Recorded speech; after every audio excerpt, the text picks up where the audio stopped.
had to fall back. You got everybody thinking I'm all bad. You know the truth.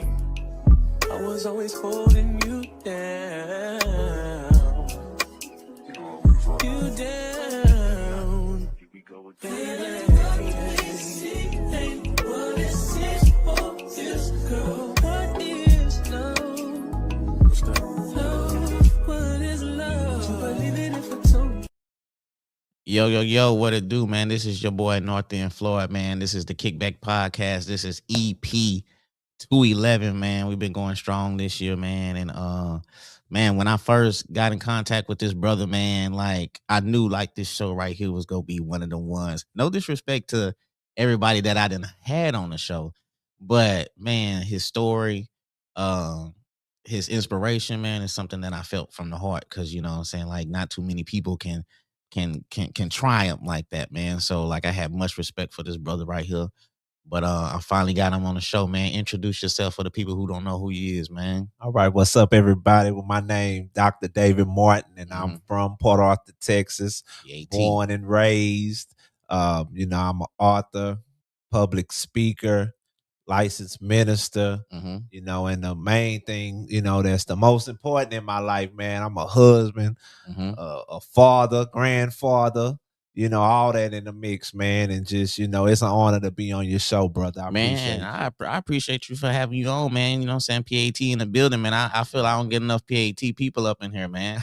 We in here. Yeah, I had your boy Chris up in here. Yeah, you know what I'm saying? And one thing, he proud of PAT, man. Yeah, for man. Sure. Chris doing big work in PAT, man. He in that community, man. You know what I mean? Most there. Yeah, I like that, man. I like rocking with people that are proud from that have pride where they from, and regardless, I don't care if you from like Lumberton, right? Silsby, Orange, man. You know what I'm saying? If that's where you from, you got pride in. You know what I'm saying? You take the good and the bad. Yeah, most definitely. I born and raised. You know what I'm saying? That's what the things I learned. I learned that in them streets of Port Arthur, running around, and how I look at it, Beaumont is just an extension. Like y'all right down the street. It is, so man. I was outside in Beaumont too. Yeah, it's. I mean, it's like a good 25 minute drive. I went to school in Port Arthur, Lamar State College, Port Arthur. Okay, yeah, man. So I used to make that drive, man. I know how it is, man. Class would be 7:30, and it'd be 7 o'clock at home. I'd be like, all right, let me go ahead and you know what I'm saying? Hit that 69. Yeah, for real though, man. I'd be there at 7:25. You know what I'm saying? Like it's wide open. So I got a lot of love for Port Arthur, man. I love that school, man. Lamar State College, Port Arthur. Shout out to them, man. You know what I'm saying? The alumni and stuff. So you grew up in PAT. What side you was on? I was on the east side. I was like in Chinatown. Okay, I see. I'm unfamiliar with that. You know what I'm saying? As far as the Chinatown or whatever. Chinatown, like that, we call it Chinatown because it was 9th Avenue, and that's basically where like all the Vietnamese, like the businesses and things like that was. So that's where we grew up on the east side, man. Okay, how was it though? Nah, it was cool, man. Like, growing up as a kid, I had my neighborhood big brothers, man. Shout out to Mark Keaton, Tremaine, and Floyd, and, just all my brothers, man, that we grew up on 7th Street. And like anybody else, playing basketball in the backyard, fighting and, all that kind of stuff going on. Just, being kids, bro. But I enjoyed it. Yeah, for sure. So, you know what I'm saying? Growing up in Port Arthur, man, on the east side, man, how was it, man? Like, you know what I'm saying, as far as when did a lot of people say, I jumped off the porch when I was, you know what I'm saying? When did you jump off the porch, man? When did it start getting real for you though? Well, I guess that if that's saying jump off the porch, I really would say for me, it probably was like more of on some high school, man, and a little bit middle school, because really, like the people that I grew up with, like all my big cousins and my big bros, they was all older than me. Like, so they really was probably 4 or 5 years older than me. So growing up, I was seeing stuff at a very young age because I'm with the high school students, but I'm in elementary and middle school. So, I'm listening to high school conversations at a very young age. Yeah, for sure. It was all good though. What school you went to though? I went to TJ, and that's where I graduated from, but I went to Lincoln too. So when I was in school, I was in like a summit program, so I was able to go to TJ half day and then at lunch hop on the bus and go to Lincoln on the west side. Hold on, they wasn't tripping like that? Nah. It was all good. It was. Now, don't get me wrong. Like they did have like back in the day, we had that East and West, going on and stuff like Even that. the school thing though, like all that. But okay. I mean, at the same time though, we really all grew up together. Mm-hmm. So it was, it was love, man. It wasn't no issues like with me. You know what I mean? Yeah. So I was going to school and playing a little basketball and all that kind of stuff. But man, I enjoyed it. Like I like to be like the best of both worlds in a way, because I'm at TJ, but then I go to Lincoln because like Lincoln had that Bumblebee pride. Like for if real you know though, anything man. about Lincoln, Yeah, it was real basketball. They went in state, and all that type of stuff. So it was a different type of pride. Like I'm gonna say the blacks, like like our moms and dads, everybody grew up. TJ was like, the white school on the west or something? side in the way, like you know what I mean, like growing up, coming up, yeah, like our parents. Yeah. So that's how our parents looked at it. Where hey. Black people, they on the west side of Port Arthur. We all going to Lincoln. So it was just Bumblebee Pride was just on a different level. I mean, to this day, you know what I'm saying? It is. I see they still got the reunions and all that stuff. The reunions like crazy in Port Arthur. Ain't nobody do reunions like Port Arthur, man. I ain't even gonna lie, man. Like they going out, man. You know what I'm saying? They bringing Bun B and little old youngster. We having concerts. Boys, they spending bags on outfits. You know what I'm saying? Yeah, like, for sure. Man, I can't stay up that late no more though, Floyd. So I'll be going to the reunion. I can't either. Probably by 10:30, bro. I'm out. Yeah. So what? TJ was like the mixed school, white school. Yeah. Like when I was in there, it was mixed. You know what I mean? Okay. Like everything was at TJ. You know what I'm saying? Didn't they all have another high school? It was TJ Lincoln TJ Lincoln and Austin. So Stephen F. Austin, that was like, I'm gonna say Alvesta, like on that side of Port Arthur. Oh, I know what you're talking about now. It like. And that was like mixed in a sense, out there in Austin too. But, I'm going to say like the two main schools was, Lincoln, TJ. Like whenever we have that football game, Lincoln against TJ, like it used to be crazy in the stadium growing up. Like that was the Port Arthur Bowl. Yeah, you feel me? And it used to be crazy, bro. Like at them games, man. Nowhere to sit down. Yeah, you know for what sure. I'm saying? Your boy Terry, not to cut you off, but you good. Terry was like, he said, man, tell Dave we need some P100s. I don't know what he means. I don't know. He said, Terry, I used to work with Terry. Okay, that's how you know T? Yeah, at Spill Tech. And so we was making like pads to absorb oil. Okay. And some of was P100s, that we was making. Oh, damn, man. He went with the throwback. Yeah, man. Terry Roy was a solid one, man, because like, and when I was working at Spill Tech, I was in the streets and like I say I'm in the streets full time, working part time. So I'm going to work high, you know what I'm saying? Doing drugs, like at work. Sure. And he used to be like, giving me that old, like an uncle type talk, like, trying to get your life right. You know what I'm saying? Yeah. But he was a supervisor, but he ain't really just he wasn't tripping. Yeah, like he got it, man. Like, hey, okay, T's solid. Yeah, he's solid. Yeah, he always been solid. Ever since I met him, he always been solid. And he always had some game too to give. Yeah, that's what I'm saying. He gonna give us that game. We used to laugh with old Terry Roy. Terry Roy had that black and mild just chilling. No, not T with the black. No, T. Chilling, man. I'm T got that wine black and mild, man. One of the coolest. He was one of the coolest, bro. I swear. Okay, T, let me know about that, man. Okay, all right, man. So as far as when the streets, man, did it affect like you going to school, man? Like, what I'm saying? So the streets didn't really, I'm gonna say this. High school, not at all. You know what I'm saying? Okay. Because I could, I'll get high before school and things like that. Yeah. But that's kind of just what it was. Like, we're gonna smoke a little weed, go to school, clown, laugh, get the munchies, eat, might skip, go to a homeboy house or something, in the middle of the day.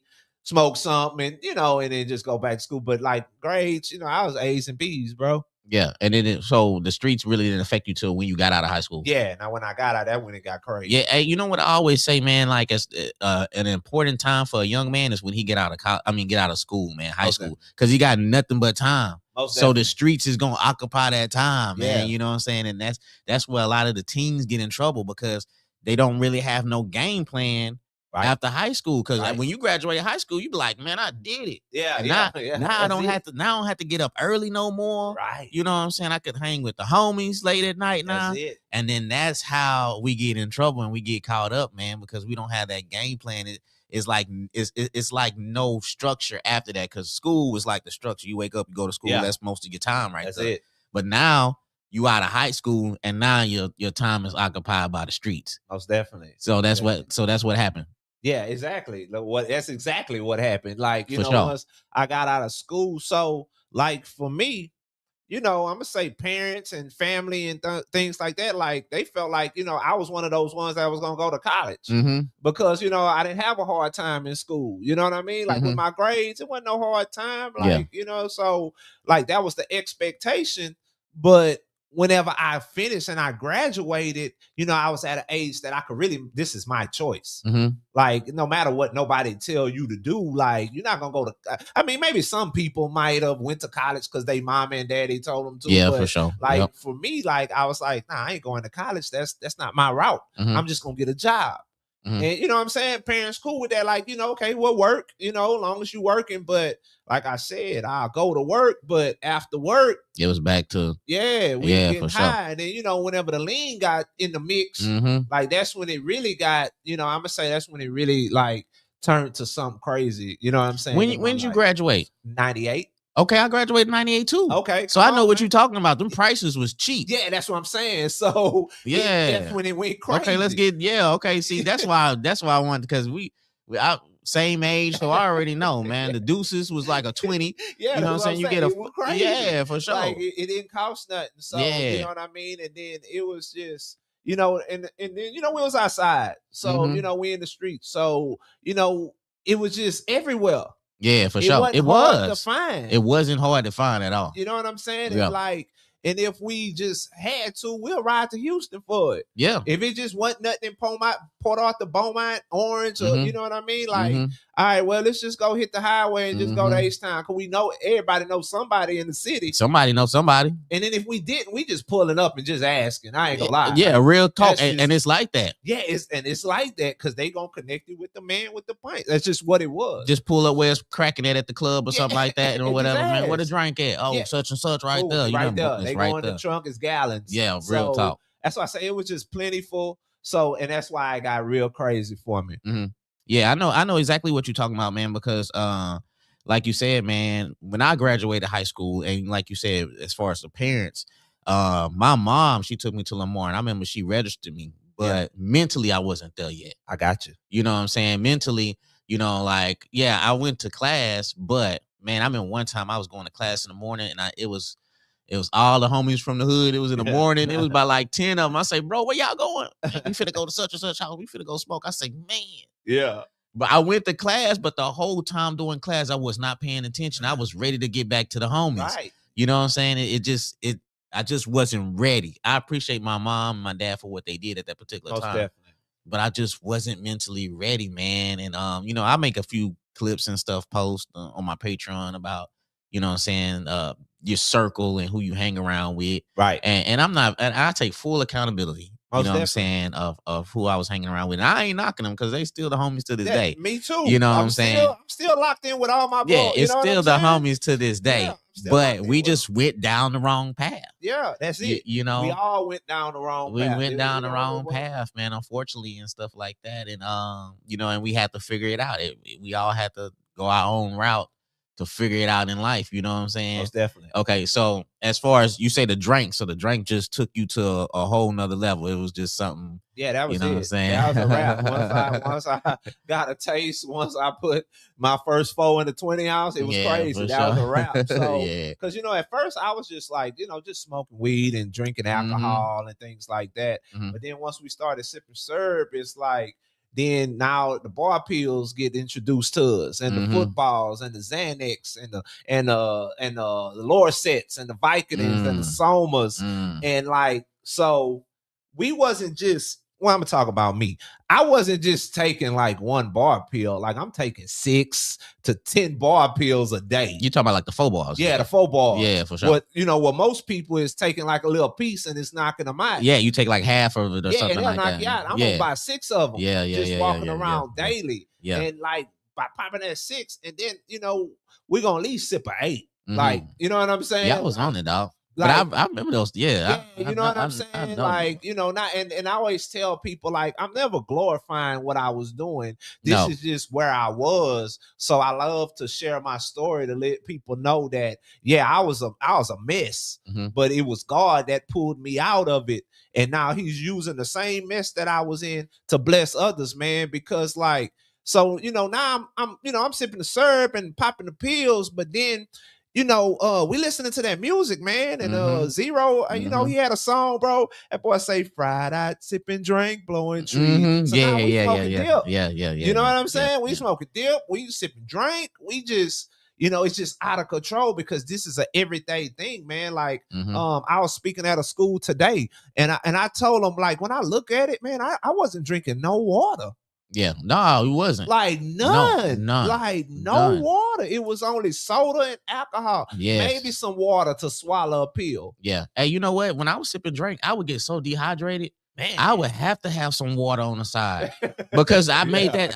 I made that mistake sipping, like you said. We sipped drink. We had like a big 2-liter Dr. Pepper and stuff like that. Right. I mean, one time, man, I got lightheaded. I didn't fall out, but I fell on my knees at the homie house.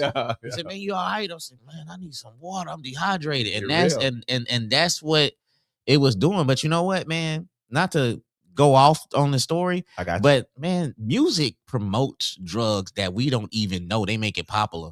Like, I mean, we didn't know what drink was at first. Man, we hearing about it. Yeah, and that's it. We seeing the big homies drinking it. You know what I'm saying? And just like the new drug, it's not new, but like perks and all that. Yeah, all perk 30s and all that. Like, they rapping about it, man. It's in the music, man. It's in the music. I tell anybody, music does have an influence on you. You know what I'm saying? You know, some people like, man, you know, you gotta have willpower and, you know, all that, whatever. Man. But like, if you, like, I always like to say, man, you keep going to the barbershop, one day you're gonna get a haircut, bro. Yeah, real talk. You know what I'm saying? Like, it's a possibility, bro, that you're gonna get a haircut, like, because you around it. So if, you know, this all you listening to, you know, we here. You know, Big Mo say take a pint to the head. So, man, we got to sip a pint. Let's see what that feel like. For sure. You know what I'm saying? Like, if they can do it, we can do it. Yeah, like, you know, the rappers doing it, we doing just like that. You know, it ain't, you know, and like I said, I'm accountable for what I chose to do it. But, you know, I know that music had a little bit, you know, like a little push because, you know, this is what we listening to. This is what we ride to. Really, music, this is what we're meditating on. So it's going to influence you in some kind of way, bro. And what you saying, dude, it's like, to be honest with you, I think that was like every hood that was going through, like what you saying, like, right? Because I had homies that went through the pill era, and then they went the X pills. Oh yeah, you know, we went there. The X pills, and then it was the drink. I mean, it was drink, and then it was like the wet. And, and my homies was calling themselves the Bird Gang at one time. Dog. Man, they stopped smoking weed and they was just smoking wet. Yeah. And me personally, I couldn't get down with that. So I remember, like, you know what I'm saying, my house used to be like the little chill spot. Right. You know what I'm saying? That's where we had smoked at the time. Yeah. But I didn't do that. So they didn't, you know what I'm saying? They didn't come over. They started going somewhere else, and you know what I'm saying? Had like, to go where it was at. They had to go where it was at, man. And like you said, I think like every neighborhood, you know what I'm saying, was going through that. But when did you figure out, when did you say, man, I'm hitting this is rock bottom right here? Okay, so I would say a couple months, because like the drugs, it just kept, you know, going to something higher, because like I said, you know, I'm smoking weed, drinking alcohol, sipping drink, popping pills, smoking dip, then started sniffing coke. So it's like, man, what's next after that? You feel me? Like that's usually like what we call falling off, because most people like now they going to crack, like, you know what I mean? Yeah. So it was like probably, but one time, because I caught a case, like I caught a weed case. That was like a slap on the wrist, because that was just a misdemeanor, you know, a little fine. But then I got caught up with that drink. And so when I caught the drink case, when I went into the lawyer office, they told me this case starts off from 5 to 99 years in jail.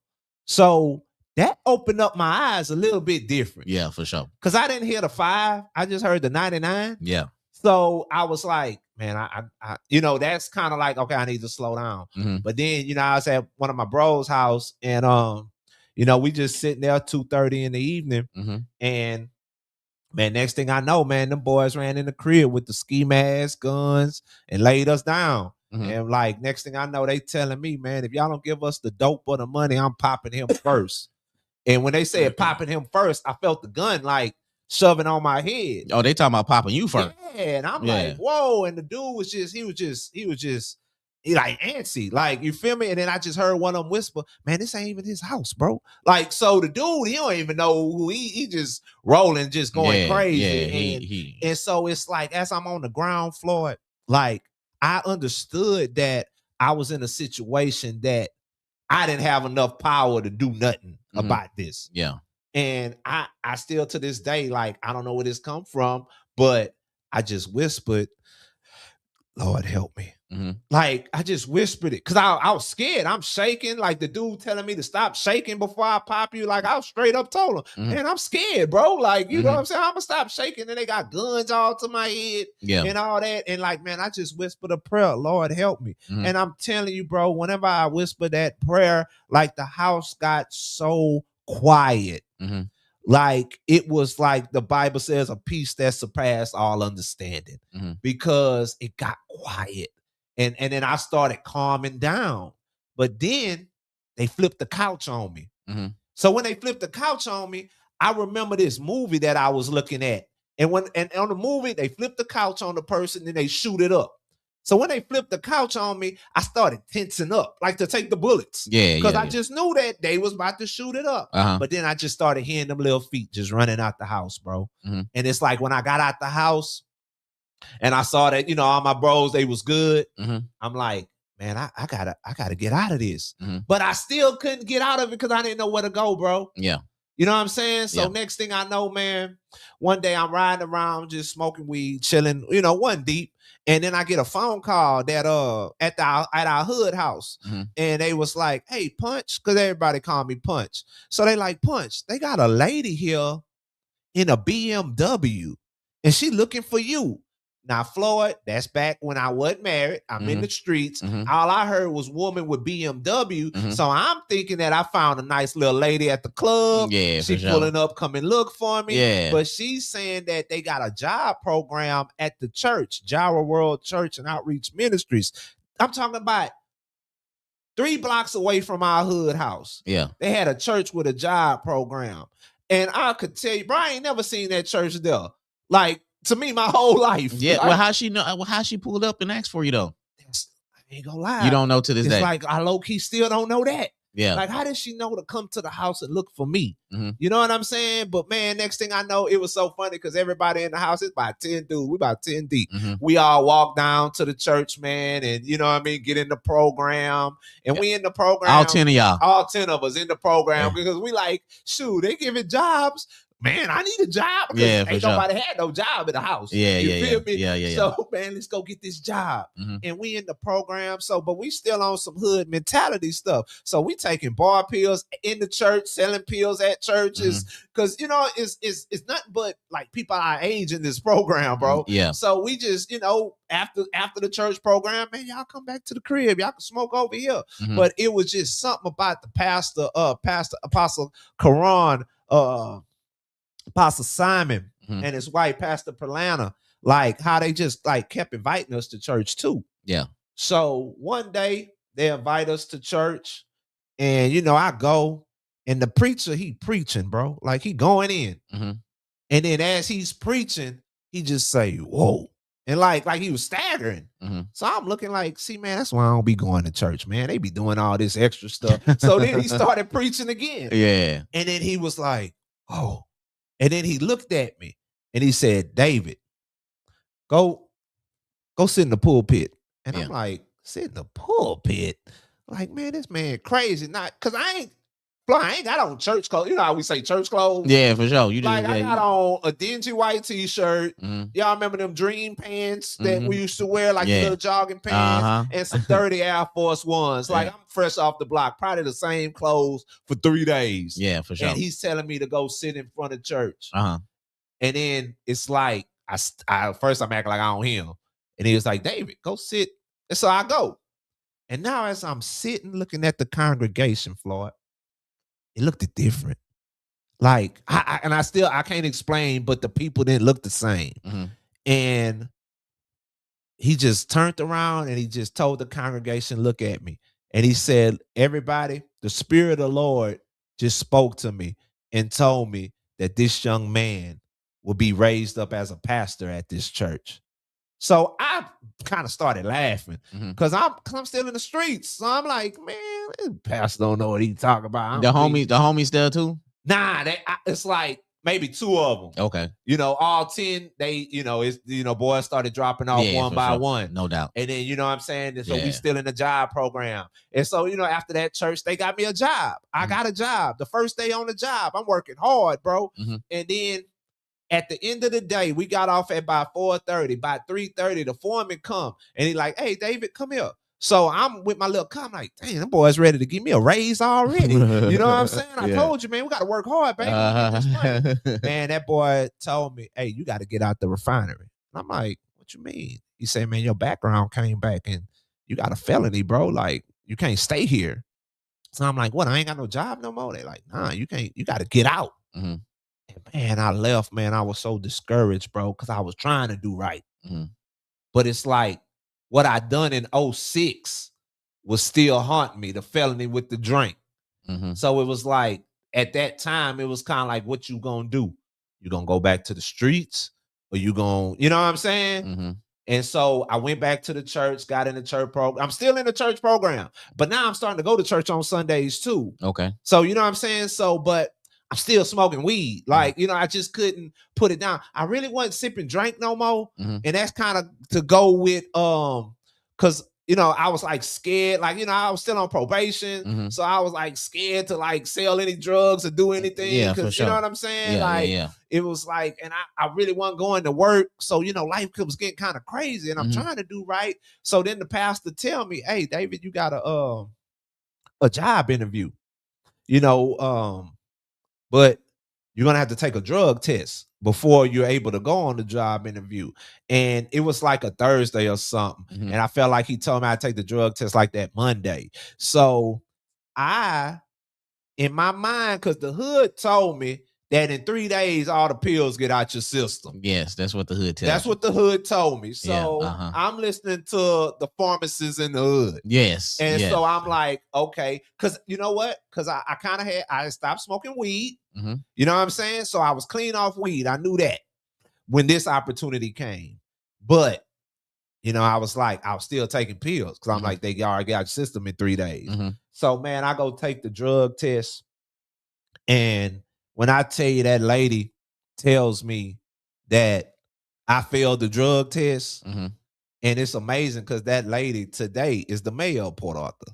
Oh, okay. You know what I'm for saying? sure. Yeah. You know what I mean? So it'd be fun because every time I see her, I tell this story because it was like the first time I saw somebody kind of like with the love of God, because she was about to cry too, like with me, because I'm looking sad, and because I'm telling her, I'm like, Pastor Moses, like, man, I took them pills 3 days ago. That's supposed to be out my system. So she went on the internet and she looked it up and she was like, well, that pill 3 days, but this pill takes 7 days. And man, I was crushed, bro. So I had to leave out because I'm about to cry. You know what I'm saying? And I walk out, I get in the car, I'm driving, and now the pastor calling me. And I'm like, man, I ain't answering the phone, man. I don't want to hear all that Jesus talk right now. You know what I'm saying? I'm trying to do right.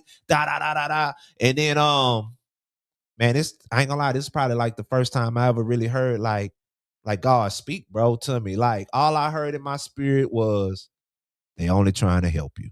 And then whenever I heard that, I answered the phone. So I answered the phone. He told me to come to the church. I walk up to the church. He on the phone. So he tell me to hold up. As I'm waiting on him to get off the phone, man, I just start crying, bro. I'm talking about snot crying.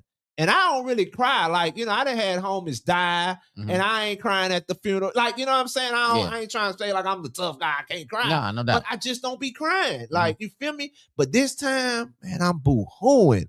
So then the pastor take me in the church, and he was like, David, why you crying? I'm like, I don't know. And he was like, let me tell you.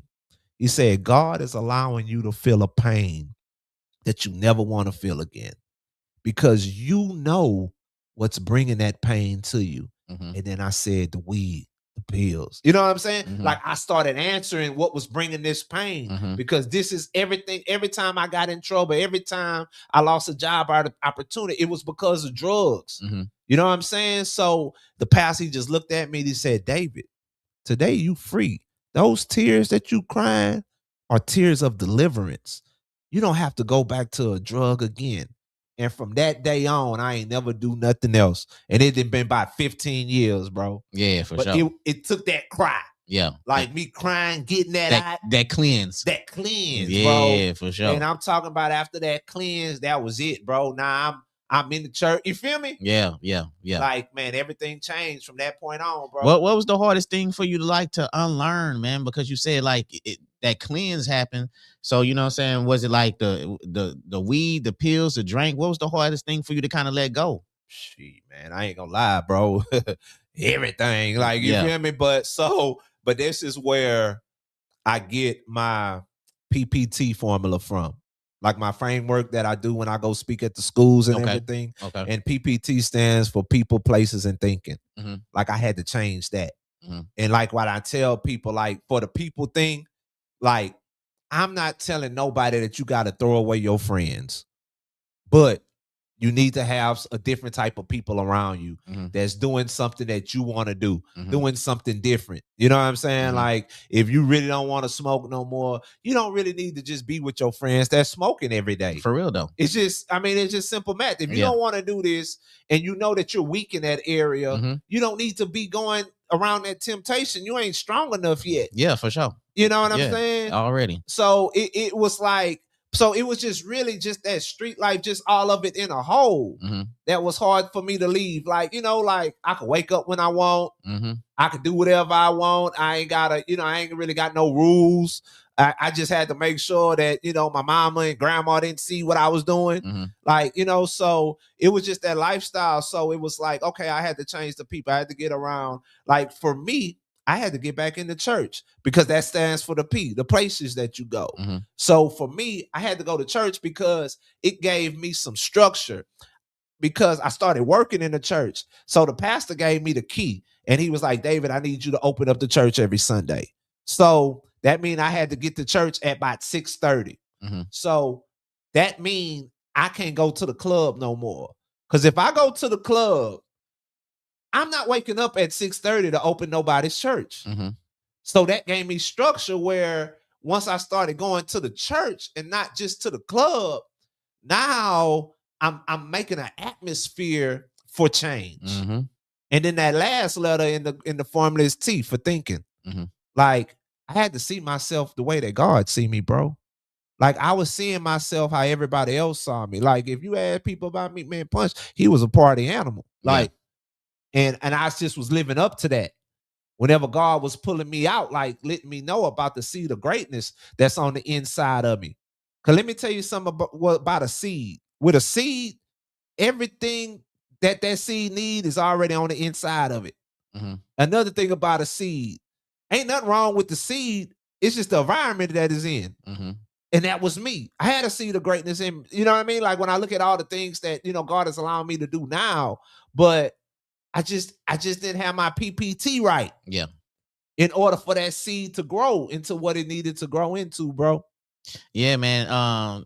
And what you talked about, man, like, you know what I'm saying, putting yourself in places that you're not strong enough, you know what I'm saying, to resist that environment. Like if you smoking, you can't go around the homies that smoking. If you won't change, man, that's the hardest thing to do, man. Right. Because everybody can't do that.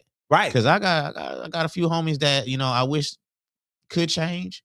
Right. But man, they just so used to that. You know what I'm saying? It's like a routine. You got to get uncomfortable. Yeah, they so used to the routine that it's hard for them to break. Yeah, you know what I'm saying? And like you said, you got to get uncomfortable. And some people, man, you know what I'm saying, that they don't want to be uncomfortable. Right. And I think, you know what I'm saying, you know, I know we having a conversation. I know this is you. Yeah. But, you know what I'm saying, as far as what had my back against the wall was, you know, as far as my parents, you know, it was like, we not finna babyfy you. We not finna baby you. I got you. You know what I'm saying? You gonna have to pay some bills. You get older. Yeah. You know what I'm saying? You becoming a man. Come on. You know what I'm saying? You gonna have to start doing some things. And my dad used to tell me that, you know what I'm saying? Like you becoming a man. Come on. And eventually you have to get your own spot. Right. You know what I'm saying? And when I had my son, that really kind of, you know what I'm saying, made my direction, because I used to have, like you said, man, had homies going in and out jail and all that and stuff like that. So, you know, having my son, it's like, what direction do I want to take? Do I want to hustle and eventually go to jail? Because that's how my homies doing. Yeah, I mean, you know what I'm saying? Or do I want to get a job and take care of my son? Because it's real. You know what I'm saying? My parents wasn't finna take care of him for me, even though if I wasn't gonna do it, yeah, they would have. But they would have. Yeah, but you know what I'm saying? It was like, you know, it was like, what you go do, Floyd, man? I mean, like, nobody ain't finna baby you no more. You know what I'm saying? You go be a man, or you just go fall a victim and just, to me, be sorry. You know what I'm saying? And I had too much pride for myself. So you know what I'm saying? I got a job, but I remember my aunt, she took me out there in Killeen. Okay. And Killeen back then, man, it was like the suburbs to me. They didn't have no hood. They had one, what they considered a hood was like one street. Come on. You know what I'm saying? It was like a little projects or whatever. And I was like, that's all y'all got?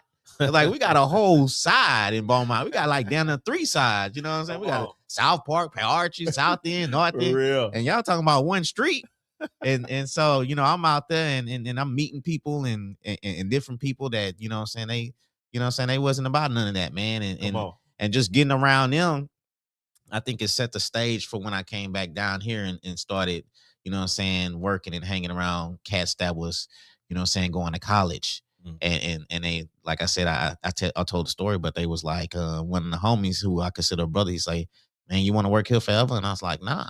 And he was like, well, you need to go back. You know what I'm saying? And at that time, man, it was like really no other options for me. Yeah. You know what I'm saying? I tried the plant route with the contractor thing. Yeah. Getting rained out all the time and the check looking weak and stuff like that. And I was like, man, I ain't going to work at no plant unless I'm, you know what I'm saying, wearing a plant name on my, I got you. You know what I'm saying? And the military, I was too old at the time. You know, military wasn't taking people past. You thought about that military? I thought about, man, I was trying I was trying different options to try to do something. You know what I'm saying? Because my uncle and aunt, my uncle was in the Army in Killeen. Okay. So that's why I went out there, you know what I'm saying? You know what I'm saying? And so school was like, okay, man, let me go to school, because I didn't really take high school serious. Right. But and I didn't take college serious when I first got out, but I was like, now my back against the wall, let me see what it do. You know what I'm saying? And you know what I'm saying, one of my homies, I consider my brother, man, he really pushed me, you know what I'm saying, to go back, man. And you know what I'm saying, once I went there, I was like, I don't have no other option. So I was like, I gotta see it through.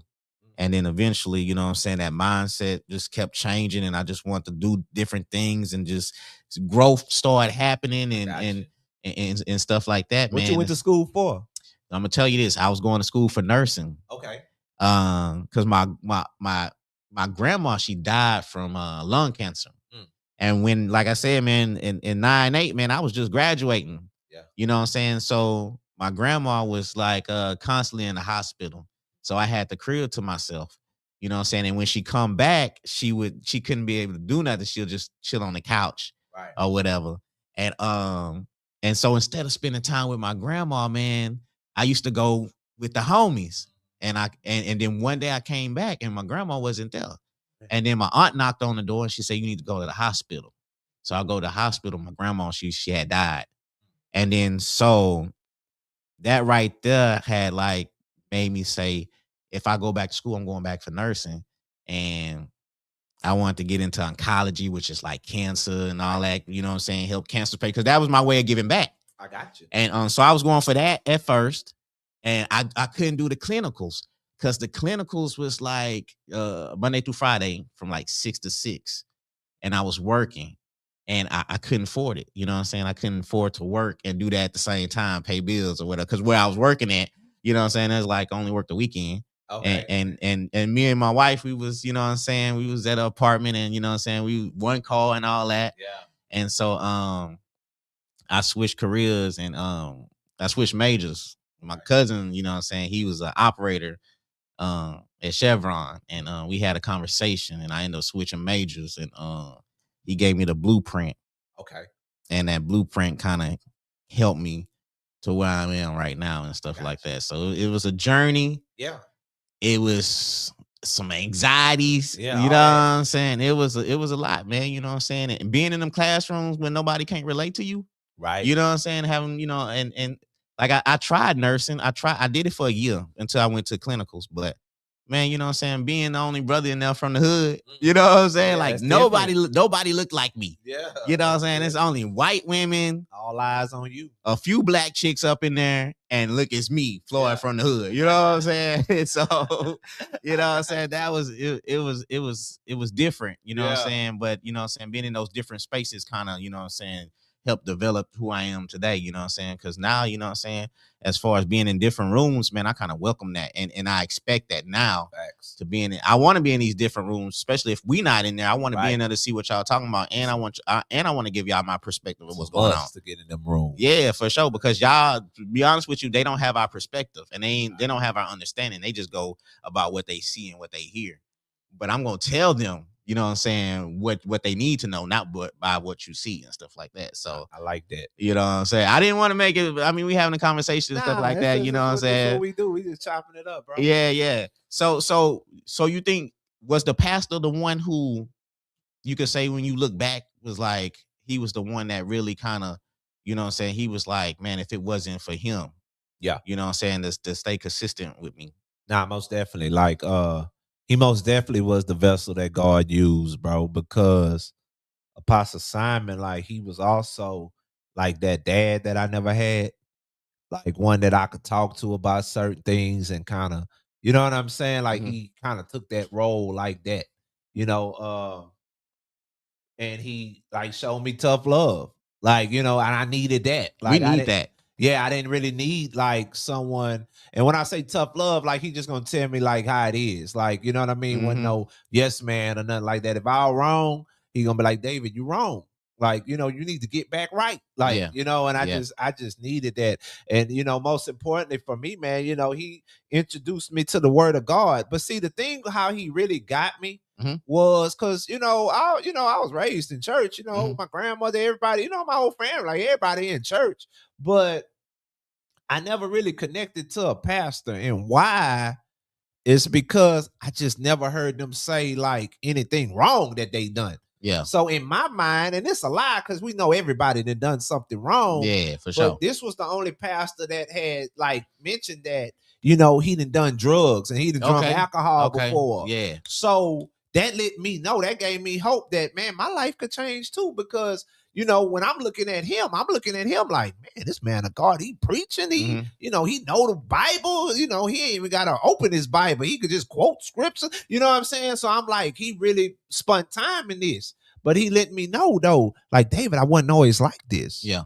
And that shift, bro. So me and him got a different type of relationship, like coming in, because, you know, he was open. He was an open book. So that's why I'm like that. Yeah. You know, like I can sit on your podcast and say everything that I've done in my past. And I won't be ashamed. Yeah. And not to cut you off, but you the type of person that needs to talk to these kids, because like you said, like how that pastor related to you, how he did it, man, we can't go to these kids and say, hey, y'all need to stop doing this and y'all need to stop doing that and y'all need to do this. They need to look at somebody that they can relate to and be like, damn, you did that? That's right. Damn, you was out there hanging right there back in the days. Man, like, you know what I'm saying? Them kids need to hear, they need to see like real life stories. They don't need nobody up in there perfect talking about, hey man, y'all need to stop doing this because this is what's gonna happen to you. You know what I'm saying? Yeah. We need to hear the story of that person so that kid can be like, man, my uncle used to be like that. Yeah, you know what I'm saying? They gotta relate to it because now, you know what I'm saying, that kid, when that person go talk to him, like they be like, man, you don't know the environment I'm finna go back to. Right. But if you don't tell them, I was in there too. Yeah, you know what I'm saying? And they be like, oh, okay, for real. Then now they get an understanding and be like, okay, yeah, he know what he talking about because he been in them spots. You know what I'm saying? And it's a relating type thing, you know what I'm saying? Or whatever. I seen a dude, he was talking to some kids. It was last year. It was on Facebook. They showed it. And I applaud his effort. But I was listening to what he was talking, and he didn't gravitate to the kids, man. They was like chilling. You could see the kids like, you know what I'm saying, hand on their head and all that. And that's what he was telling them, like, hey man, y'all need to get y'all grades up because, man, you know, blah blah blah. And I'm like, man, that's not what the kids need to hear, man. You know what I'm saying, and stuff like that. So you say you and the pastor have a relationship to this day. Yeah, most definitely. Like he like my dad. You know Mhm. what I'm saying? Like, cause I don't go to his church anymore. Mhm. Cause once I got married, like, I went to my wife's church and Mhm. things like that. And it was all good, but we still gonna talk. Like, you know what I'm saying? Like, if Mhm. he going through something, he gonna call, his son. Like, I'm like his son. Yeah, for And sure. just talking. If I'm going through something, man, I'm calling like my dad. You know what I mean? Like, as a spiritual dad, like, if it's something that I got going on, like I'm going to him. Yeah, for Talk sure. to him, and we call, check up on each other, because he's also looking at what I'm doing. Yeah. Because see, he remember Punch walking into the church. Mhm. You know what I'm saying? Like, some people like only see Dr. David right now or Minister David. You know what I mean? Mhm. Yeah. But like, he saw the little boy that was, you know what I'm saying, lost, smoking, drinking, popping, sniffing, doing all that. Like, he saw that person. So to see where I'm at today, where God brought me today, like, he just called me and be like, man, I thank God for everything he doing for you. You know what I'm saying, For son? sure. Because he like, man, you just ran with it. Like, you got Mm. clean, and not, because now I'm speaking in schools. Man, you know what, D? Come on. Sometimes, man, it only take one. It only take one person to reach. That's And like it. you say, how you and your homies went, 10 of y'all, Yeah. and it reached you. Yeah. You know what I'm saying? I was the Like, one. you was the one. And like I said, all of us have our own journey. You know what I'm saying? Facts. And like you said, like when we talk to somebody, if we go talk to, all it take is one, man. See, You know what I'm saying? All if you reach one, man, and then that one, and to be honest with you, you that one, and you inspiring a lot. Yeah, that's You doing a lot. true. Miss Yolanda Avery said, Oh man, she said, Dr. Punch, you've been everywhere today. Yeah, Grinding. because I went to their school this morning. Okay, okay. And spoke to the kids. See, Miss Avery's over there at Woodrow Early College in Port Arthur. Woodrow Wilson Early College. That's what Miss program. Avery. Man, Miss Avery a good lady, though. Man, she's solid, man. Like, she spoke some things into my life that's manifesting right now. Like, I just be telling her, just tell me something every time I see her, because it be coming to pass. Yeah, you know what I'm I got to saying? get Miss Avery to come over here Man, one time, she man. most For real definitely though, need to be man. heard, because she got so much on the inside of her, man. Yeah, Like, for real. so I was with them this morning, man, talking to the kids. But just like you said, though, like, them kids need to hear a real story. So them kids, you know what I'm saying, that I was talking to today, they like, man, you did that. You know what I mean? But it's like, but they know people that's going that route. Yeah. If not none of them, hopefully not none of them, but they know somebody. So it's like, it's just to let them know to stay on that right path, man. So I'm able to connect with the kids on a different type of level, because I kind of could talk their language a little bit more than, I would say, like, a teacher really can't just be raw and open with them with everything that they done.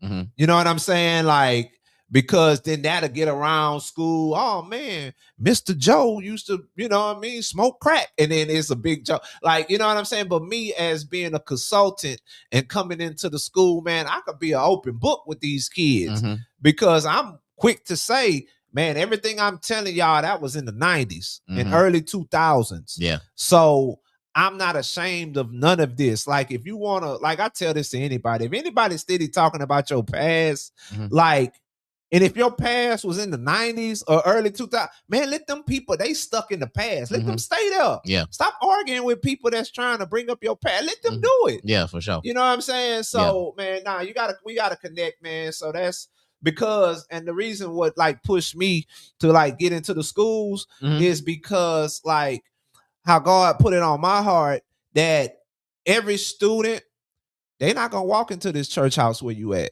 Yeah. So you need to go to them and catch them where they at before they get into the world.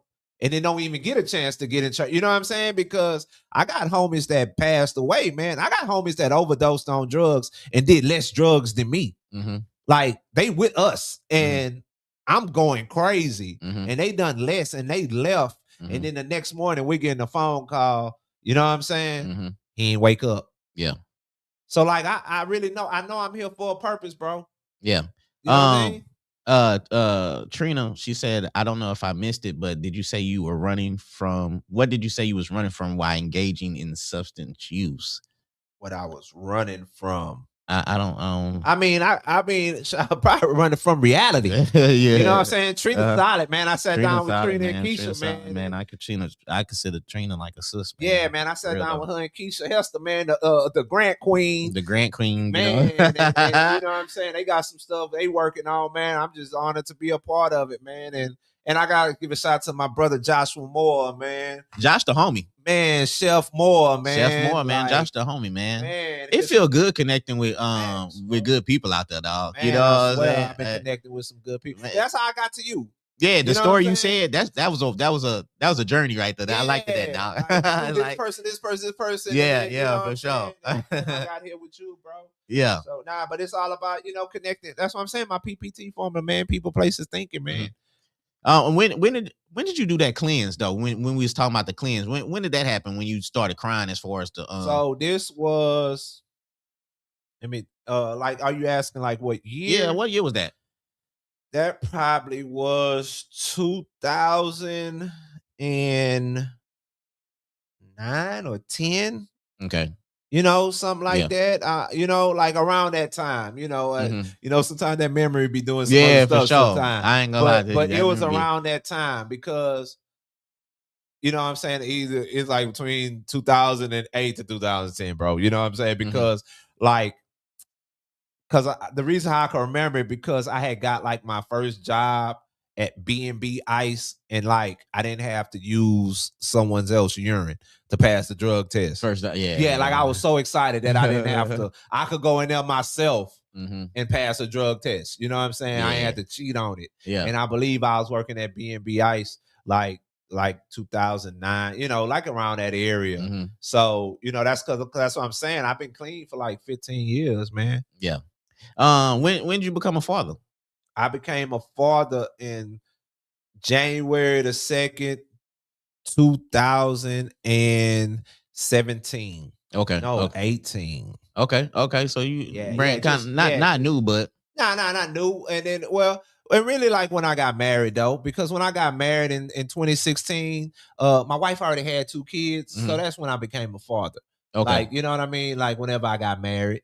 Yeah. And then me and my wife had one more like in 2018. Okay, how that change you as far as like the father, as far as the mindset, as far as, because we want to steer our kids from what we went through. So how did that change you, and what can you prepare for as far as like kids getting older and nowadays with the technology and all that kind of stuff? Oh yeah, most definitely. Like so for me, I come from a route of like love. Like, being able to talk to the kids, like when they do mess up, like, so, cause I ain't in there cussing and fussing and, we gonna sit down and talk and have some understanding. Of course it's gonna be discipline with that, but we gonna talk, cause I want my kids to understand that they could come talk to daddy. Like if they going through some things and just trials and tribulations, like, I tell, cause we have an oldest son, he's 24, and I'm just letting them know, like, I went that route, bro. Like, so you could come talk to me. You could ask me questions, because I love y'all. Yeah. I want the best for y'all. Like, so that's kind of like what I do. And like with the phone and all that kind of stuff, technology. So the fight with that is, getting that time, because so sometimes like, I might just go sit in my kid's face and tell, you know what I'm saying? And just make them talk to me, bro. Like, some like, because I just want them to always remember, like, hey, man, come talk to daddy. Yeah. Like, don't just look at that phone all day. Because, my son, he 8 now. And he just want the phone. He just want to play games. And, and he at that age. And I understand, but at the same time, it's always a point of the day that I'm coming in there like, oh, it's time to talk to daddy. Yeah, for sure. Or do something if I got to, like, get them, come on, let's go play guns or something. And just get them active. Just get off that phone, man. But but all my kids, man, they doing good, man. Like I said, like the 2 oldest ones, my daughter, she's in college at Texas State. Okay. And my son, like he's up there, like in Killeen area, with his child and things like that. So, man, they just learning, bro. So I share my mistakes with them too, to let them know like what daddy used to be. So it's like to let them know, like, y'all can't just do anything think I ain't gonna know. Yeah, for sure. because I already did everything. Yeah, I know. You know what I'm The saying? script really don't change, dog. I mean, the game remains the same. Yes. Regardless of where it's at, you know what I'm saying? Regardless of what year. But what inspired you to write the children's book? I mean, the children's book, was it your kids and or was it just how'd you come out with that? So with the books, man, I had with the children book, I had wrote an adult book titled Good Ground. Mm-hmm. And in Good Ground, I talked about the 3 steps that I had to take to transform my life. I had to change my people, places, and thinking. So that's what Good Ground about, my PPT formula. So once I wrote that book, I started getting traction. You know, people started reaching out to me for me to come speak and share my testimony, you know, at Spindletop and LeBlanc Unit and Minnie Rogers and just different places. Just started, you know, like God just started opening doors. So it just hit me one day. I don't have nothing for the kids. Like, so it's like I got with my coach, man. Shout out to Keisha Simmons. And I just told her, like, I need to make something for the kids, but I want to stay in the lane of my PPT formula. And so, you know, we mastermind a thing. And next thing I know, man, we had Grow Big on Good Ground. And that was for the kids, but it was birthed from my adult book, Good Ground. And so where I could connect, where since I'm in the schools now, I could go talk about Good Ground to where I could grow big on Good Ground to elementary. Then middle school and high school, I could talk about Good Ground. And it just all comes together, man. You know, I had an awesome time partnering with Chick-fil-A and throwing an event like to launch my book, grow big on Good Ground to the kids, man. Chick-fil-A Groves, man. They brought out the cows. And, I seen you. Yeah, man. Face painting and colors. And man, they let me, you know, just read to the kids like different sessions. And man, it was awesome, man. It was so encouraging, man, that, you know what I mean? Like a big Chick-fil-A lit, you know, little punch from the hood. Pull up and just have an event. You know what I'm saying? I think that's cool, man. You know what I'm saying? As far as like seeing yourself back then to now writing books. Right. That's crazy. Yeah, that's different, bro. What the homies say when it's love, man. I ain't gonna lie. Like all the homies, man, they'll call me and you know what I mean? Like, man, Punch, I see what you're doing, bro. I'm just proud of you. Like, hey, I'm talking about they'll send something to the Cash App. Hey, man, go give some books to some kids. Yeah. Like, you know, just stuff like that, man. Yeah. Like, because, you know, like the homies know, like, you know, I was, you know, good heart, just was a party animal going crazy. Yeah. So it was like whenever I said that I didn't want to do it no more, you know, I do feel like my homies was kind of like, man, what Punch on? Like, you know what I'm saying? Like, but after you've been walking this walk for, you know, 5 years, I'm gonna say, you know, even though I've been walking like 15 now or more, but you know, after a couple of years, he not playing. Yeah. Like he's serious. Yeah, he's serious. You know what I'm saying? So, but it was always love. I mean, I ain't got no pushback from my homies. You know what I'm saying? Yeah, because if it would have been any pushback, that ain't my homie. Yeah, no, real talk. Like that was just simple math. Like whenever you want to change, and if they got people that's starting to ridicule you and talk about you and all that because you're trying to change for the better, that ain't even your friends. Just let them say what they say and keep it moving. Like, I ain't got time to argue with nobody. So if somebody trying to argue about me trying to change and try to make a joke of it, I'm just going to let them make them jokes over there and I'm going to keep on pushing. Yeah, because when you're in those circumstances, man, some people just only around because you got money on certain things. Yeah, that type of stuff. He can help put in. Yeah. You know what I'm saying? He can do this. And when you don't want to do that no more, then you understand that you was only needed for that particular reason. Nah, you see, bro. I ain't gonna lie, man. All my boys, they solid, bro. Like, they just, you know, they really encourage me, man, and just like tell me, just keep pushing, Punch. That's all they tell me. Yeah. And that's the thing, you know what I'm saying? The misconceptions with people from like our neighborhoods, bro. Right. Like, you never know, man. You know what I'm saying? Like I said, we just need that tough love and we just need that chance and we need that opportunity. And all it takes is one. And you was that one. Yeah. And that's how we, you know what I'm saying, as far as like people like try to, you know what I'm saying, as far as the youth, man. It's the youth. The big thing right now in this area is what we can do as far as helping the youth. And some people think you can't help the youth, or it's like, nah, man, you just have to put in that effort and so they can see that you do care, and you gotta offer some like you gotta offer some opportunities for them too, Right. man, because like at the end of the day, they still gotta go back to, you know what I'm saying, their environment and stuff like that. It's just a mindset thing. You know what I'm saying? Right. And it just, like I said, it just takes some effort. Like the preacher did with you, man. You know what I'm saying? He was patient. Man, you know what I'm saying? he? And he kept it real, man. I don't even know who he is, man, but man, just listening to it, man, I respect him, man, for doing that. Simon Karan, man, like he was there with me, like from the beginning of, like, you know, because I walked in there addicted to everything. Mm-hmm. You know what I'm saying? Mm-hmm. Like, and I don't know how long, maybe 2 years or something. And the next thing I know, you know, I'm gonna have to ask him, like, what was the year that I walked through the doors? And like, so I could say it, man, it took 2 years for me to get clean, Mm-hmm. you know, and free from everything that was holding me like down, like having my seed of greatness in the wrong environment. Mm-hmm. You know what I'm saying? Because he just took the time, bro, and patient with me, you know, went through the ups and downs. Like, because I had an issue with trusting men. Yeah. So it's like, and I had an issue with like a man telling me what to do type thing. So I'm not really looking at it as, in the beginning, I wasn't looking at him as a man of God. Like, that the things he's telling me is for my best. Mm-hmm. I'm looking at him like, you know, he just one of the, you know what I'm saying, dudes from the streets like anybody else.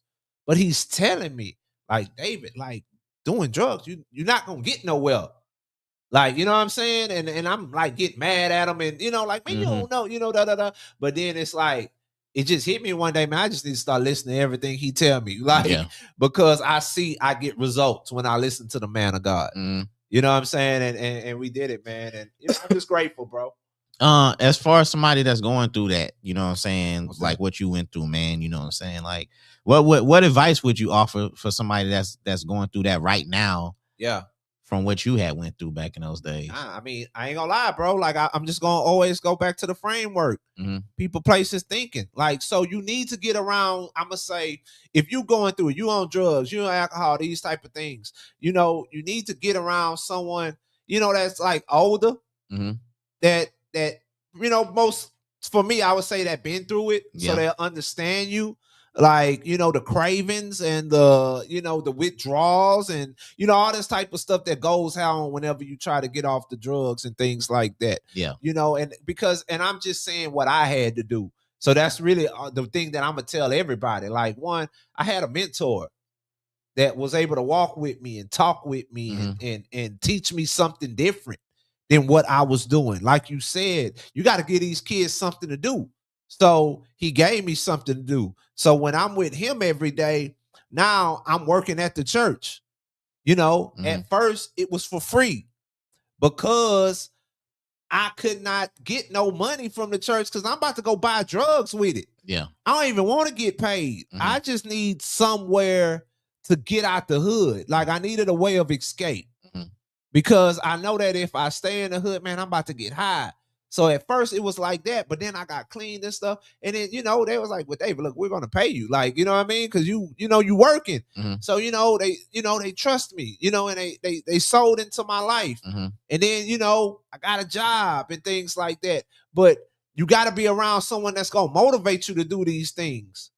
Because if you still around people that's doing the stuff that you don't want to do, you know, even if, like, that's where you live, you got to leave that area. Facts, though. You know what I'm saying? Like, you might have to go back there to go to sleep. You know what I'm saying? Okay. But throughout the day, you can't just be sitting around there. I got to get around somebody that's doing different, man. Yeah. You know what I mean? And because I believe people is like one of the most important things with my deliverance, man. I had to get around people that was doing different, that I was uncomfortable around because I didn't speak their language. I didn't dress like them. I didn't talk like them. You know, I'm saying, you know what I'm saying? And I'm, you know, and just, you know what I mean? Like, I wanted to talk about basketball or something. Yes. And they wanted to talk about Jesus. Jesus. Yeah. Like, you know what I'm saying? But I needed to be around that. I just needed someone to help me change my conversation, change my thinking. Like now I'm hearing people like tell me about affirmations and speaking positive over your life. Yeah. Like we wasn't doing none of that in the hood. Like, you know what I'm saying? So now I'm around someone that's encouraged me. Like, David, when you wake up, say these 3 things. As soon as you wake up, go look in the mirror and do it. To some people, that sounds stupid. But to me, that changed my life. Yeah. You know what I'm saying? Because now I'm speaking positive. Now I'm seeing myself in a different light. You know what I mean? So you got to be around somebody that's going to make you see yourself in a different light. Yeah. Because sometimes you got to lean on to somebody else's faith before you get enough for yourself. You know what I'm saying? Like I was doing things like going fill out applications because I was leaning off Apostle Simon faith because he was believing that I was going to get a job. Yeah. In my mind, man, I got a felony. I ain't about to get no jobs around here. And then let me show you how God works. So next thing I know, that same church, Apostle Simon, they got a program where they had connected with Brock, where they was able to bring felonies in at Exxon Mobil because Exxon Mobil points wasn't that high where, you know, felonies could go there. I don't know how it is now. Yeah. But at that time, you know what I'm saying? God opened up a door for people like me that had felonies. So now I'm in the refinery getting some money, like money I ain't never made before, you know? So it was just a process. And sometimes you just got to walk that walk, bro. When you went to that program, when you was the homies, were you the only one who went through the program, that made it through the program? Yeah, I'm the only one that stayed. You the only one that stayed? Yeah, I'm the only one that stayed because it's like, okay, remember when I got kicked out the refinery? It was me and like 2 of my cousins. We were still in the program. But then, like, I just started going to church then.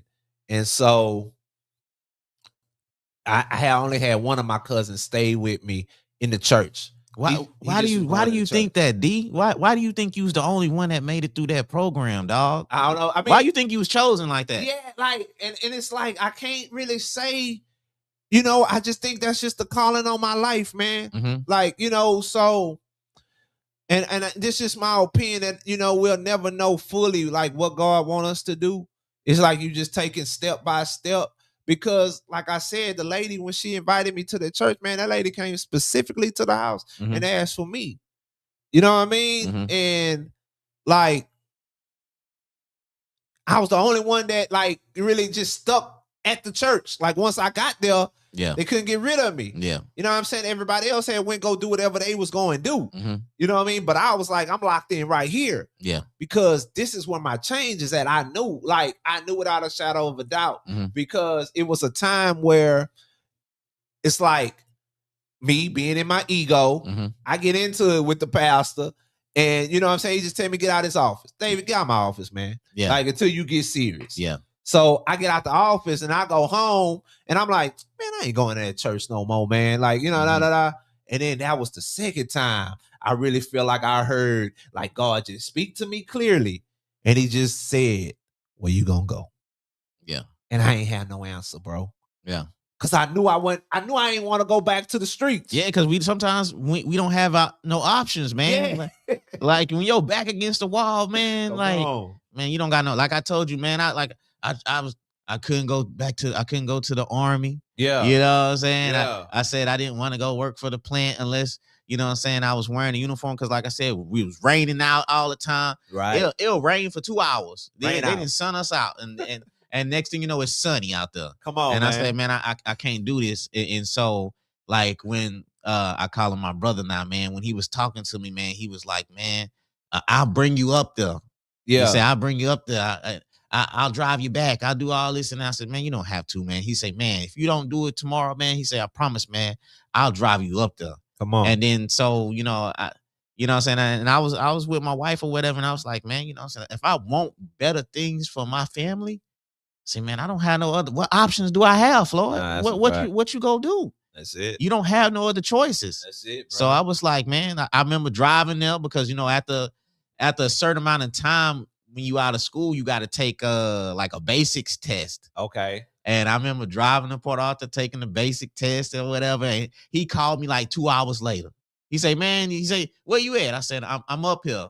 He said, man, don't lie to me. I said, I promise I'm up here, man. I just finished taking the test. He said, all right, what's the next step? I say, well, they go hit me, you know what I'm saying? And then, you know, if I pass or whatever, and, you know what I'm saying, then I register for my classes. And he say, man, you register, let me know, because I'll bring you up there. And he really helped push me into the, you know what I'm saying, the direction that I needed. Right. I'm not saying the next man need to go to college or whatever. That might not be for him. But this was when I was 32. Okay. Oh yeah. At this time, I was like 30. I was like 32 now. You know what I'm saying? And I procrastinated for like a couple years. You know what I'm saying? So he was already, you know what I'm saying? He like, dog, I didn't try to, you know what I'm saying? You know what I'm saying? He didn't give up though. Yeah, he didn't give up, man. And man, I thank him, and when I pray and when I go manifest and I talk to the sky, you know, all kind of things, man. I just thank God for people that he put into my life, you know what I'm saying, that, you know what I'm saying, they might not think it, but they played a major role, you know what I'm saying? Definitely. Big or small, they played a role for me, you know what I'm saying, being able to talk to you right now. You know what I'm saying? So, you know what I'm saying, that's what it is and stuff like that, man. I know we've been talking for a little bit over an hour. I told you, man, when we had this conversation, you know what I'm saying? But what do you like to tell people out there, man, as far as you know what I'm saying, your story and what you're trying to accomplish out there, man? Well, you know, with my story, I feel like my story is a story of God's love, bro. Mm-hmm. Like, because when I look back at my life, like, man, I done everything possible to really kill myself. You know what I'm saying? Like all the drugs I was doing and all the alcohol and all that kind of stuff, man. But God had mercy. He had grace upon my life, man. And to raise me up to where I'm at now, and like looking at what I'm doing now, like going into schools and speak to the kids, going into the schools and speaking to the parents. You know what I'm saying? Like, you know, with parent development and engagement programs, like they're pulling me in to, you know, just come pouring to the parents, pouring to the dads, you know. It's just amazing of what God could do with I would just say with someone that just say yes. Like, yes to your ways, God, yes to your will. Like, you know, whatever you want me to do, like I'm gonna do it. And cause I never seen this for my life, bro. Yeah. Like, you know what I'm saying? Like you said, Miss Avery said something, to be around amazing people like Miss Avery and the Principal Baptiste and, you know, the other principals I work with, Miss Washington and Miss Sharp and Miss Harris, you know, like all these principals that I have worked with. And like, you know, for me, you know, sometimes you go back to your past and be like, God, man, look at where I'm at now. And that's what you got to stand on. That God is able to do what he said that he could do. You know what I'm saying? Like, if you want change, you got to believe that God could do it. So if that means I have to walk alone for a little while, like I'm willing to walk alone. If that means I got to stop talking to certain people for a little while, I'm willing to do that, bro. Like, you know what I'm saying? For God to get the glory out of my life, for me to, like, you know, these youth, they killing out there, bro. Like, so if I could come out and say something that could save somebody's life, man, I'm going out there and say it. You know what I'm saying? Without no fear, without none of that, man. And, you know, and I got a passion for that, you know, so I'm going to continue to, like, speak in schools, man, just to put it out there, man. Any principals that's watching this, superintendents that's watching this, for sure. you know, connect with me, man. Let me come talk to y'all kids, man. Let me work something out, you know, because, you know, this is what I love to do, man. And like you said, man, you can't be afraid to walk alone, man. Because, you know what I'm saying? I remember going to class, man, and wishing, you know what I'm saying, one of the homies was with me. Yeah. But I had to understand that this is my route to take. You know what I'm saying? And then I'm coming from class, and then I'm going straight to work. And then I'm leaving work, and then I'm going home to be with the family. I don't have time to be with the homies no more. Extra. Yeah, I didn't have no extra. So like my wife, she became like, you know, a best friend or somebody that you know what I'm saying? It wasn't like, oh man, I'm bored, I'm finna go talk to the homies. No, I'm finna go talk to the wife, man. You know what I'm saying? You know, this is what it is now. You know what I'm saying? And I had to understand that. And like you said, a lot of people, man, you just got to understand you might have to walk that route alone, but man, the growth and the development that you'll get from it. You know what I'm saying? Like I think Pac said one time, man, being alone make you strong. Right. You know what I'm saying? And that's what I'm saying. So it's like at times I felt alone, but I still had like you know what I'm saying, like Apostle Simon.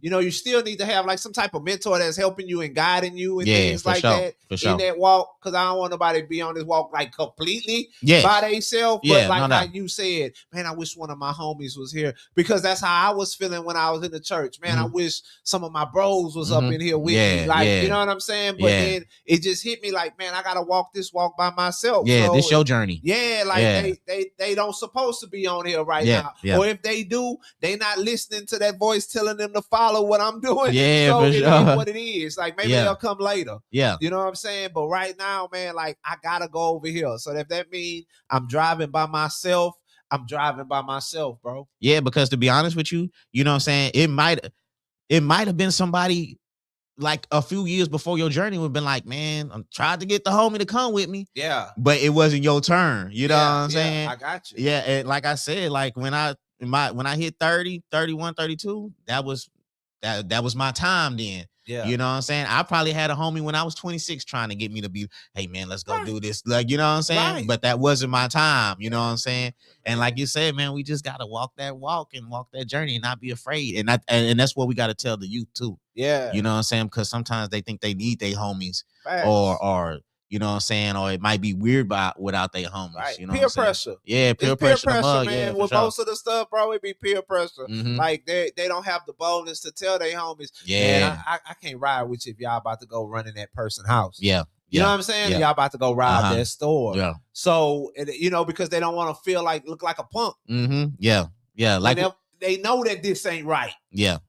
You know what I'm saying? So you got to have a boldness to stand on, like they say, stand on business.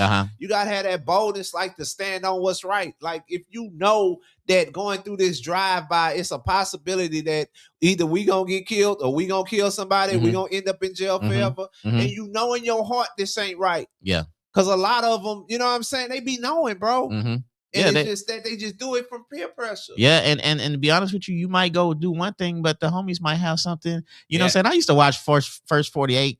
And it'll be a robbery, but one of the dudes shoot somebody. Yeah. Now it's a murder. Now y'all all going down for murder, and now the guy sitting now the guy in the room saying, we was just going in there to, you know, such and such, and I didn't know he was gonna do that. Well, it don't matter. Y'all still going down for murder. You know what I'm saying? And I used to see that situation all the time. Yeah. And I'm like, damn, you know what I'm saying?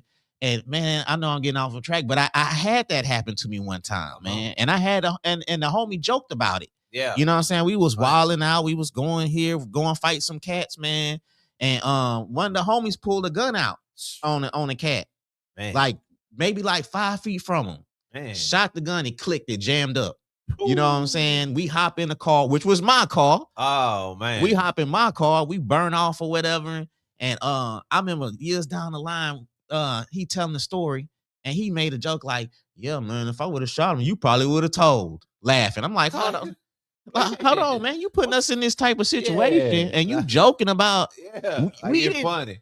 That wasn't even what we was on, but you know, and I was like, man, I thank you, God, for jamming that up. Yeah, you know what I'm saying? It's just so many instances, man, you know what I'm saying, that we go through in life that could have just changed us that completely. Right. You know what I'm saying? And like I said, man, like with my story, it's been so many times that, you know, I was just blessed. Come on. You know what I'm saying? To make it out that situation, man. You know what I'm saying? And, you know, I like to thank God. I like to thank my grandma is watching over me, and both of my grandmas watching over me. But it's been some situations that I've been like, man, I thank God for, you know what I'm saying? Because it could have went the other route and stuff like that. But, you know what I'm saying? Like I said, man, we just got to acknowledge the blessings and just, you know what I'm saying, just remain positive and hope it rub off on people and hope we can inspire people to, you know what I'm saying, like whatever you come from, man, look, man, sometimes, you know what I'm saying, sometimes, you know, God gives the,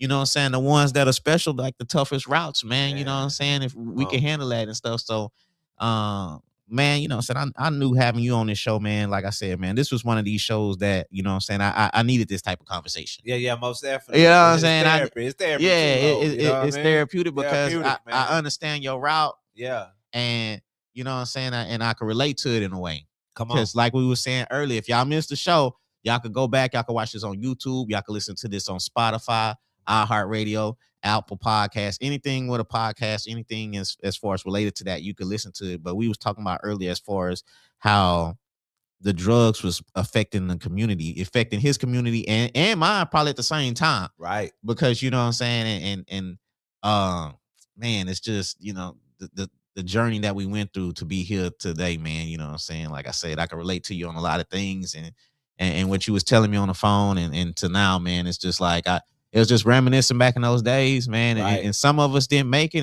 and some of us did, man. That's unfortunate, Right. but you know what I'm saying? Hopefully we can stop the youth and other cats from like avoiding that situation. Yes, sir. Man, what you got to tell the people? How can they get in contact with you, man, before we get up out of here? Contact with me. They could tap into my Facebook, David Punchie Martin. You know, my Instagram is David Martin 98. And then also, man, I tell people, man, get in touch with me on my email, man. David Martin 7258 @gmail.com.